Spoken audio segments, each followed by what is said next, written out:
বিএনপির কি জোট নিয়ে ভাবনা আছে কিনা, বা বিএনপি অন্যদের সাথে জোট করে কি লাভবান হওয়ার কিছু আছে কিনা এই নির্বাচনকে কেন্দ্র করে? বিএনপির জোট নিয়ে ভাবনা আছে এবং বিএনপি জোট করতে চায়।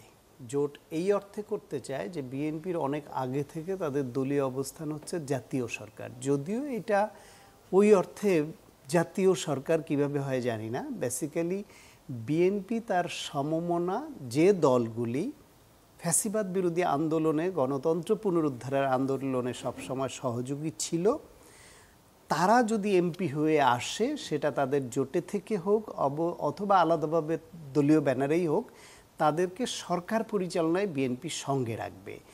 তো সেটা হলো জাতীয় যারা তাদের সমমনা হিসেবে একসঙ্গে থাকবে না অথবা আসতে চাইবে না, তাদেরকে তো নিবে না, এবং জামায়াত ইসলামকে বিএনপি নিবে না ঘোষণা দিয়ে রেখেছে।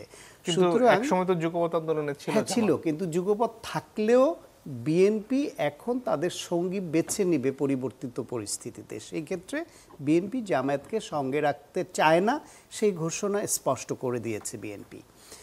ফলে বিএনপি তাদের যে রাজনৈতিক কৌশল, রাজনীতিটা আসলে যে যা কিছুই বলি আমরা, এটা একটা কৌশলের খেলা। এই কৌশলের খেলায় আপনার আজকে যেটা মনে হবে যে এটা ঠিক হচ্ছে না, কালকেই মনে হবে এটা ঠিক হয়েছে। আবার আজকে যেটা মনে হবে যে ঠিকই আছে, কালকে মনে হতে পারে ঠিক হয় নাই। কিন্তু সময়ের প্রয়োজনে কৌশল নির্ধারণ হয়। সেই কৌশলের খেলায় জামায়াত ইসলামের সঙ্গে বিএনপির এই মুহূর্তে জোট হয়ে কিছু করার কোনো সুযোগ নাই।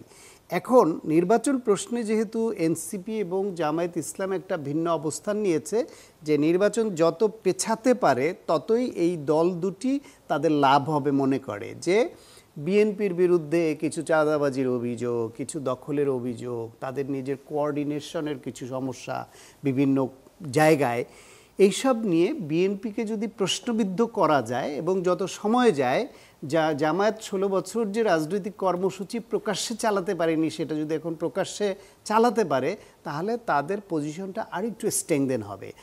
ঢাকা বিশ্ববিদ্যালয়ের মতো জায়গায় ছাত্র শিবির প্রকাশ্যে সাংগঠনিকভাবে কার্যক্রম চালাতে স্বাধীনতার পরে কখনো পেরেছে? এই এখন পারছে। তো তারা এখন নিজেরা প্যানেল দিয়ে নির্বাচন করতে পারছে। এইটা তাদেরকে ওইখানে সমর্থক বাড়াতে বা দলের যে সক্ষমতা বাড়াতে ভূমিকা রাখছে না। সারা দেশে রাজনৈতিকভাবেও এই সুযোগটা তারা গ্রহণ করছে। এই সুযোগটা যত বেশি দিন যাবে, যেটা মাসুদ কামাল ভাই বললেন, এক হচ্ছে এখন তারা ক্ষমতার অংশীদার, সুতরাং পাওয়ার এনজয় করছে, এইটা একটা দিক। আর একটা দিক হচ্ছে তারা যত সময় পাবে নিজেরা তাদের বলয়টাকে আরেকটু বড় এবং শক্ত করতে পারবে, এই চেষ্টা তাদের আছে। এনসিপিও নতুন দল, তারাও চায় আরও সময় পেলে ভালো। সেই হিসেবে নির্বাচন পেছানোর জন্য এই এনসিপি এবং জামায়াত ইসলাম তাদের পাল্লাটা ভারী করতে চাইবে। সেই ক্ষেত্রে বিএনপি যদি তাদের সমমনাদের সঙ্গে না রাখে এবং তাদের হোপ দিয়ে এবং সঠিক আচরণটা না করে, তাহলে তারাও বিএনপির সঙ্গে না থাকলে, তাহলে বিএনপি দল হিসেবে যত বড়ই হোক, ইউনিট হিসেবে তো একটা দল। তাহলে একটা দল ছাড়া বাকি সবাই যদি ভিন্ন অবস্থান নেয়, তাহলে সেটা বিএনপির জন্য ডেফিনেটলি একটা ট্রাবল তৈরি করবে। সুতরাং অন্যদের সঙ্গে জোট করা বলেন, অথবা যুগপথ থাকা বলেন, বা সমমনা হিসেবে তাদের সঙ্গে নিয়ে চলা বলেন, এটা বিএনপির জন্য গুরুত্বপূর্ণ।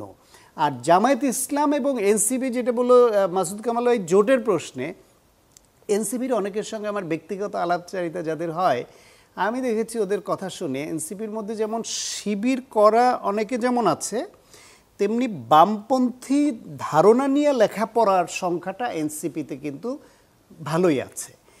তারা জামায়াত ইসলামকে গণতান্ত্রিক ধারায় রাজনীতি করার অধিকার এবং যে পজিশন, এইটা আমরা গণতন্ত্রের স্বার্থে মেনে নিচ্ছি, এটা যেমন সত্য, পাশাপাশি আবার তাদের সঙ্গে জোটে গিয়ে এনসিপির মতো নতুন একটা দল স্বাধীনতা বিরোধী এই তকমাটা শুরুতেই তারা তাদের গায়ে লেপটে নেবে কিনা, এটা নিয়ে এনসিপির মধ্যেই প্রশ্ন আছে। এবং দলগতভাবে তাদের অনেকের দ্বিমত আসছে যে জামায়াত ইসলামের সঙ্গে যদি জোটে যায়, তাহলে 24-এর গণঅভ্যুত্থানের পরে তারা যে 71-কে ঢেকে দিতে চায় বলে যে একটা আলোচনা আছে, এই আলোচনাটা এস্টাবলিশড হয়ে যায়।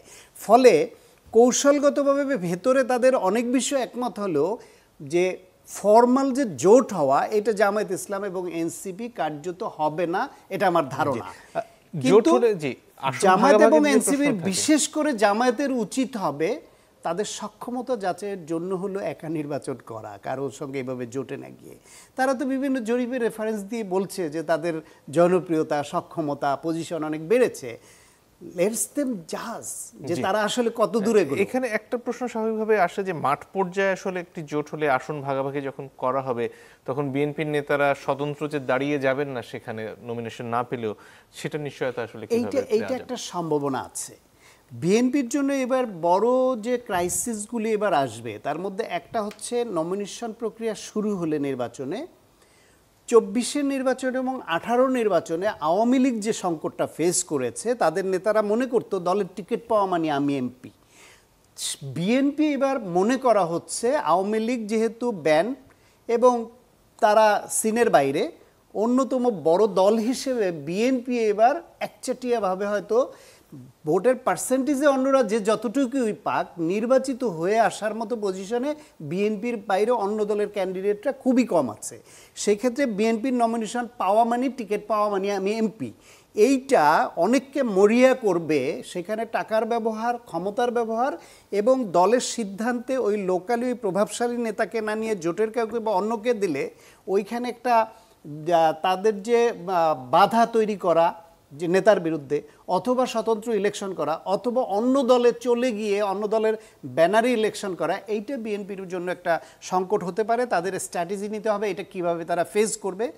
দ্বিতীয় হলো, দল ক্ষমতায় আসার পরে একচাটিয়াভাবে যদি অত্যাধিক আসন তারা পেয়ে যায়, সেই ক্ষেত্রে যদি বিরোধী দল বলতে কার্যকর কিছু না থাকে, মানে সংখ্যার বিবেচনায় সংসদে, তাহলে তারা সেই দেশটাকে কিভাবে চালাবে, যেখানে বিএনপির কেন্দ্রীয় পর্যায়ের যে চেইন অফ কমান্ড তৃণমূল পর্যায় পর্যন্ত এখনই সেটা মানাতে পারছে না, এই যে দখল চাঁদাবাজি প্রশ্নে অনেক বহিষ্কার করেও।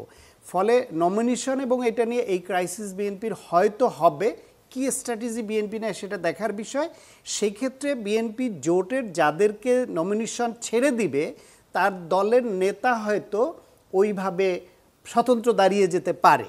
সেই ক্ষেত্রে বিএনপির শক্ত অবস্থান নিতে হবে। দল থেকে যারে তারা ছাড় দিবে, স্বতন্ত্র দাঁড়ালেও কেন্দ্রীয় পর্যায় থেকে ওই নেতার পক্ষে প্রচারণায় যাতে কেন্দ্রীয়ভাবে বেশি জোর দেওয়া হয় এবং আশ্বস্ত করা হয়, এবং তাকে বিজয়ী করবার জন্য দলের কেন্দ্রীয়ভাবে যেন দায়িত্বটা নেওয়া হয় যে বিএনপি স্বতন্ত্র দাঁড়ালেও সে আস্তে আস্তে যাতে শক্তিহীন হয়ে পড়ে, মিত্রহীন হয়ে পড়ে।